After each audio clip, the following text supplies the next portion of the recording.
Hello YouTubers. I thought I'd shoot a quick video about a common issue that a lot of Ferrari owners have to put up with, which is check engine lights.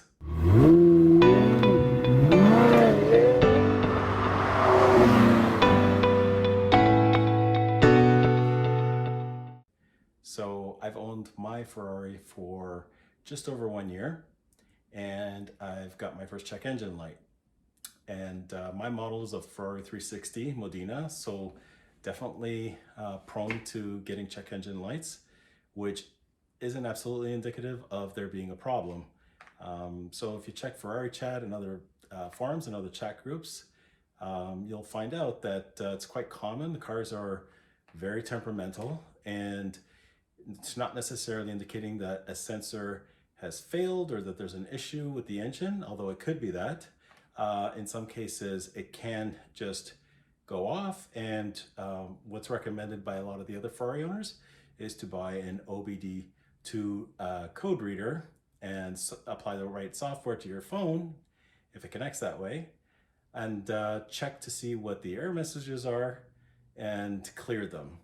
Run the car for a bit, see if the check engine light comes back on after you start it, and run it for a while. So I bought this particular OBDII code reader, which is an Autel manufactured Maxi AP AP200 model. It was under $100 on Amazon. I purchased this one. It was suggested by some of the Ferrari owners in some of the chat groups. This is a low-cost version that basically will give you check engine light readouts. It can read both ECUs on the Ferrari, so that's why it's recommended, and can clear the check engine light errors.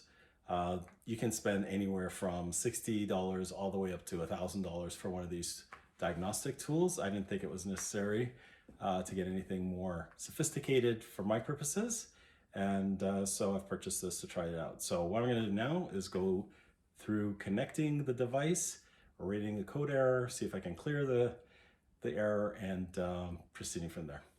Okay, I'm inside my Ferrari 360.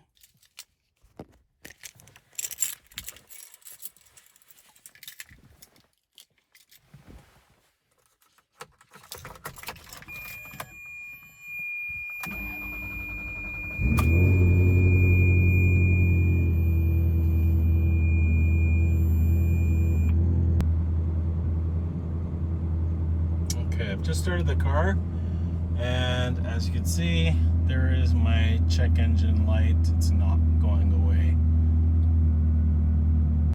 I've taken the diagnostic tool out of its packaging. I've installed the software. It's actually relatively easy to do. They have really good, clear instructions inside the packaging. Scan QR codes to download the app, and then basically connect to the device through scanning a QR code that's on the side of it. Next instructions are to plug it into the OBDII connector in the car and then pair it. So it needs power, obviously. So I can pair it to my iPhone through Bluetooth. And I've already selected the car type. So you're allowed one car license with the software for this particular model. So I've already gone ahead and downloaded. They had a generic Ferrari. They didn't have specific models. I've already done that. And you can purchase additional ones. I think they're $12.99 for this particular one. So if you have multiple cars in your family like I do, and you're curious about what's going on with the other cars, it's a good idea to do that if you like. It's very inexpensive. So the OBDII connector is actually underneath the steering wheel column, and I'm not going to shoot a video of me finding it. Trust me, it's down there. If you can't find it, perhaps you shouldn't be trying this. That's going to be the most straightforward thing in this process. I just realized that I'm using my phone to video, and I'll have to use the application on the phone. So I won't be able to shoot a video of me going through the diagnostic tool. So what I'll do is I'll do some screen grabs and try to animate that into this video to show you what I went through to clear the codes.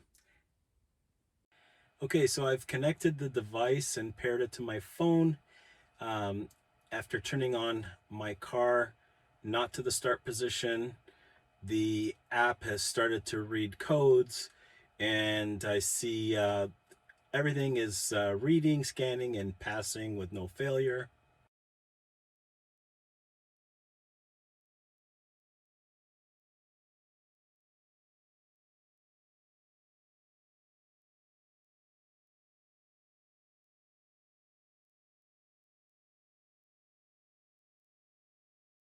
but there's one airbag error code. So we'll see what that's about. I'll clear it and find out if it comes back on or not.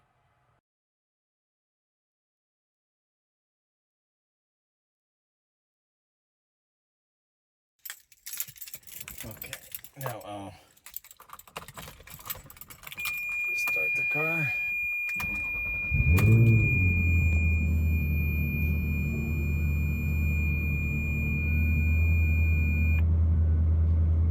Check engine light has gone away. Okay, so that's it. Code's clear. I'm gonna drive the car for a few days, see if any of that comes back. I've made a note of the codes that did show up before I cleared them, and this tool and software actually has a neat feature that you can actually save the reports to a PDF for future reference. So it's actually quite good for the amount of investment that we made. I hope you enjoyed this video. Again, my name is Seb. Please subscribe to my channel if you want to see more videos about my Ferrari ownership experience. Thank you.